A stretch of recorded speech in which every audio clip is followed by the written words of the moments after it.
Aruba não porque da onde está a vendia, nós abrimos para nós estados a parte, pero esse é do nosso privilégio e se nós quer seguir para adiante, nós temos que conseguir cooperar internacionalmente e onde é forma mais importante para nós agora que está é a União Europeia, que está seguir desenvolver rapidamente e onde nós temos oportunidades para fazer direito de voto. Aunque nós estamos aqui, hopi estudante aqui, aqui como que influência me vota por ti, pero é por ti, é a última eleição que temos lugar algum ano passado, para gerar pouco voto, vamos nos portar representante de Aruba dentro União Europeia. União Europeia não bisa mas tem só com ela se cresce e tem influência mundialmente e riba nós também. No momento que botar uma instância, órgão, que tomar uma decisão que afetável, princípio democrático da bisa me messe por influenciar o órgão aí também. Me messe por ter influência de decidir quem está sentado de órgão e como não está atrás. De forma que o cidadão não. Tem 28 países não, e candidato de outro país que está relacionado com a gente está com dor de nos votos. Pero sempre o voto está conta. Se você faz diferença, se você bisa algo, você tem que fazer uso de voto, senão não vou bisa nada.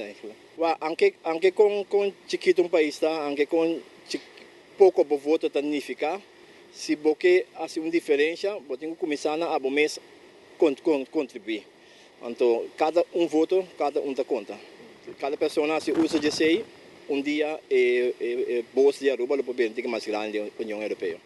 Mira que a decisão na final do tratado introdução da hora tomar na Europa via Holanda, mira que nós temos tique influência dentro que mira que seguro nós temos oportunidade para fazer uso de direito aqui, mira que nós temos que fazer, para amanhã, hora que certa decisão na hora tomar estão com nova vota para mim criticar, pero base uso de direito, me também com uma votação aqui na Aruba também. A única forma que nós podemos expressar quem, qual partido, qual pensamento nós quer da parte do parlamento. No caso aqui, está para o parlamento europeu. Nós temos a oportunidade para escolher entre todos os partidos que estão registrados via Holanda e dois com aglomeração na Europa, para decidir quem da Europa vai decidir com o manejo que vai afetar nós também, para sobre nossa parte de reino, para sobre nossa parte da União Europeia. O desenvolvimento internacional está indo na direção que está buscando a Europa, no momento aqui está buscando cooperação internacional na Latinoamérica, não somente na Latinoamérica, no Caribe também, e está buscando partners para seguir ajuda no desenvolvimento e partners por rol importante no futuro. País grande não está obviamente não tem conta com o país chiquito do Caribe. Não está boa para nós como país grande e país chiquito daqui atrás hoje.